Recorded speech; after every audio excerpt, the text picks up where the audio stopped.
জীবনে টাকার পরে যদি কোনো কিছুর কষ্ট সেটা হলো সময়। একটা সময় দেওয়ার কারণে অনেক কিছু চেঞ্জ হয়ে যায়। সময় দিয়ে সবকিছু অর্জন করা সম্ভব। সময় দিলে আপনার বাচ্চাদের শৈশব ভালো হবে, সময় দিলে আপনার প্রিয়জনের সম্পর্ক ভালো হবে, মানে এভরিথিং। আপনি সময় যত ব্যয় করবেন মানুষের পিছনে, দিন শেষে দেখবেন অনেক সুন্দর একটা জিনিস আপনি উপহার পাচ্ছেন, সেটা হলো মানুষের ভালোবাসা। এই ভালোবাসার জন্য আমাদের এত কষ্ট, টাকা উপার্জন বা মানুষের মনেও জায়গা নেওয়া।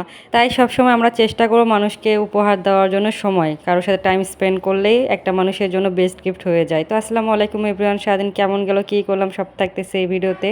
আশা করি অন্য দিনের ভিডিওর মতন আজকে এই ভিডিওটা আপনাদের কাছে খুব ভালো লাগবে। এই তো মা থাকার শান্তি, আজকে আমার রান্নাঘরে কোনো প্যারা নিতেই হয়নি। সকালবেলা উঠে দেখি আমার মা 2 পদের ভর্তা রান্না করতেছে। বগুড়ার মানুষ জানে এই ছোট আলুর কেমন মজা, ভর্তা করলে বা ভাজি খাইতে খুব মজা লাগে। তো এখানে আমার মা বেগুন ভর্তা করতেছিল আর ছোট আলু আর টাকি মাছ দিয়ে এখানে ভাজি করে ভর্তা করতেছিল। গরম ভাতের সাথে এই 2টা ভর্তা দিয়ে খাইতে আর কোনো তরকারি লাগবে না, ট্রাস্ট মি খুব মজা হয়। আমার মেয়ে এটা বেস্ট টাইম এটা, কারণ সে ছাদে গেলে বা পানি পাইলে খুব এনজয় করে।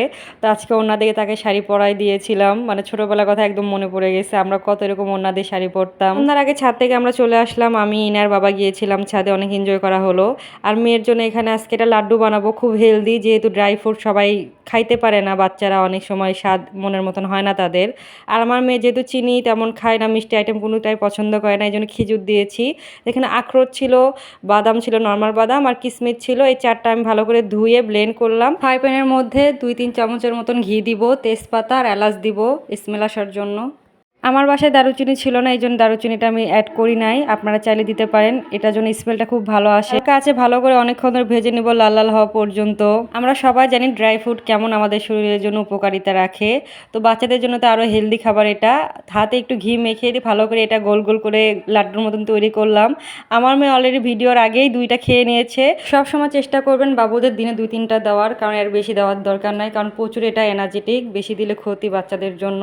আমার একজন বাড়ির থেকে আসার সময় 2 পদের পাপড় নিয়ে আসছে আর মেয়ের জন্য কোয়েল পাখির ডিম নিয়ে আসছে 50 পিস, মানে আমার মেয়েকে খাওয়ানোর জন্য। ডিম সিদ্ধ বা ফ্রাই করে যেভাবে হোক খাওয়াবো, এখন দেখি কেমন খাই। তো আমার হাজব্যান্ড, আমি খুব পাপড় পছন্দ করি, আমার হাজব্যান্ড বলতেছে পাপড় ভেজে দাও, আমি এখনই খাবো। পাপড় ভেজে খাওয়া দাওয়ার পরে আমি ভাবলাম মেয়ের ডিমগুলো গোছায় রাখি, মানে বাবুর জিনিস দেখলে খুব শান্তি লাগে। অনেক শখ ছিল ইনাকে ডিম খাওয়াবো কোয়েল পাখির, বাট আমার হাজব্যান্ডের মনেই থাকে না, নিয়ে আসবে আসবে করে নিয়ে আসে না। রাতে মেয়ের জন্য এখানে খিচুড়ি রান্না করে দিলাম। 2 পদের ডাল ছিল, মসুর ডাল, মুগ ডাল, আতপ চাল, সব কিছু হাত দিয়ে মেখে সরিষার তেল দিয়ে খিচুড়ি রান্না করে দিয়েছি। মাশাআল্লাহ সব কিছু খাইছে আমার মেয়ে, আবার চাচ্ছিল। রাতে আমরা খাওয়া দাওয়া শেষ করলাম, দুপুরবেলার ভর্তাগুলো ছিল ওগুলো দিয়ে খাইলাম। আর এই তো বলছিলাম না যে বাচ্চাদের জন্য সময় সব থেকে বেশি ইম্পর্ট্যান্ট। তার বাবা তার সাথে খেলতেছিল আর খুব মজা করতেছিল।